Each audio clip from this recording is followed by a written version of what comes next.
മഹിതം മലയാളം.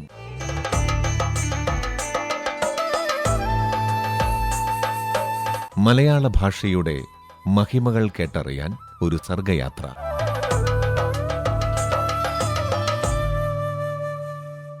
അവതരിപ്പിക്കുന്നത് doctor B Parvathi. കേരളത്തിലെ പണ്ടത്തെ ഗൃഹനിർമ്മാണ രീതി മലയാള ഭാഷയ്ക്ക് ഒരു പദസഞ്ചയം നൽകിയിട്ടുണ്ട്. കേരളത്തിന്റെ തനതായ വാസ്തുവിദ്യാ രീതി അനുസരിച്ച് പണിതിരുന്ന വീടാണ് നാലുകെട്ട്. നാലു വശവും പുരകളും നടുവിൽ മുറ്റവുമുള്ള വീടാണ് നാലുകെട്ട്.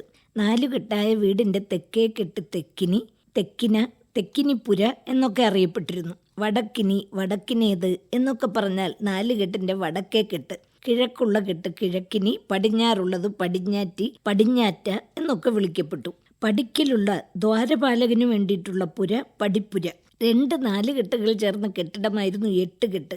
വളരെ സമ്പന്നരായവർ 2 8കെട്ടുകൾ ചേർന്ന 16 കെട്ട് പണിതിരുന്നു. 16 കെട്ട് വളരെ അപൂർവമായിരുന്നു. ഉപ്പരിക്ക എന്നാൽ ഒന്നിൽ കൂടുതൽ നിലകളുള്ള കെട്ടിടമായിരുന്നു. വീടിന്റെ മുന്നരങ്ങിൽ ഭംഗിക്കും സുഖവാസത്തിനുമായി കെട്ടിയിട്ടുള്ള ഭാഗമായിരുന്നു പൂമുഖം. ഗൃഹത്തിന്റെ മുൻഭാഗത്തെ പ്രവേശനദ്വാരത്തെ ഉമ്മറം എന്ന് വിളിച്ചിരുന്നു.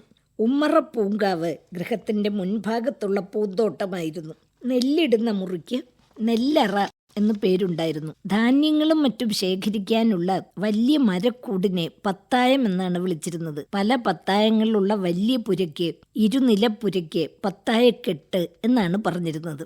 വീട്ടിൽ പാചകം ചെയ്യുന്ന സ്ഥലം അടുക്കളയാണെങ്കിൽ ക്ഷേത്രത്തിലെ അടുക്കള തിടപ്പള്ളിയായിരുന്നു. രാജാക്കന്മാർക്കും മറ്റും ഭക്ഷണം തയ്യാറാക്കുന്ന സ്ഥലം മടപ്പള്ളിയായിരുന്നു. ഓരോ നാലുകെട്ടിലും ഒരു പേറ്റുമുറി അഥവാ ഈറ്റുപുര, ഈറ്റില്ലം ഉണ്ടായിരുന്നു. ഈ വാക്കുകളിൽ നിന്നൊക്കെ ചില ചൊല്ലുകളും ഉണ്ടായി വന്നു. പത്തായം പെറും, ചക്കിക്കുത്തും, അമ്മ വയ്ക്കും, ഞാനുണ്ണും എന്നത് പ്രഭുകുടുംബങ്ങളിലെ അനന്തരവന്മാരുടെ ഭാവത്തെ സൂചിപ്പിക്കാനാണ് ഉണ്ടായതെങ്കിലും ഉത്തരവാദിത്വമില്ലാത്ത ആരെയും സൂചിപ്പിക്കുന്ന ഒരു ചൊല്ലായി അത് മാറി. പണ്ട് നെല്ലുകുത്താനും വല്ലതും പൊടിക്കാനും കല്ലുകൊണ്ടോ മരം കൊണ്ടോ ഉണ്ടാക്കുന്ന വസ്തുവിനെയാണല്ലോ ഉരലെന്ന് വിളിച്ചിരുന്നത്. ഉരലിടിച്ച് കഴിക്കുക എന്നൊരു ചൊല്ല് ഇതിൽ നിന്നുണ്ടായി. നെല്ലുകുത്തി ജീവിക്കുക എന്നർത്ഥം. വീട്ടുപണി ചെയ്യുക എന്ന അർത്ഥത്തിലും ഈ ചൊല്ല് ഉപയോഗിച്ചിരുന്നു. നെല്ലറ എന്ന വാക്കിൽ നിന്നും ഉണ്ടായി ഈ ചൊല്ല്. തിരുവിതാംകൂറിന്റെ നെല്ലറയായിരുന്നു നാഞ്ചിനാട് എന്ന് പറഞ്ഞിരുന്നു. പൂർവ്വ കേരളത്തിലെ ചുരുക്കം ചില സവർണരുടെ സമ്പന്നരുടെ ഗൃഹനിർമ്മാണ രീതിയായിരുന്നു നാലുകെട്ടെങ്കിലും ഇന്നും ഈ നാലുകെട്ടിന്റെ അവശിഷ്ടങ്ങളായി പൂമുഖം, നടുമുറ്റം, ഉമ്മറം എന്നീ വാക്കുകൾ നമ്മുടെ വീട്ടിലെ ഭാഗങ്ങളെ സൂചിപ്പിക്കാനായി നാം ഉപയോഗിച്ചു വരുന്നു.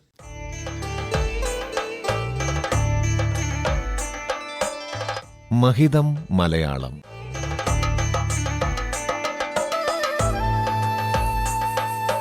മലയാള ഭാഷയുടെ മഹിമകൾ കേട്ടറിയാൻ ഒരു സർഗയാത്ര.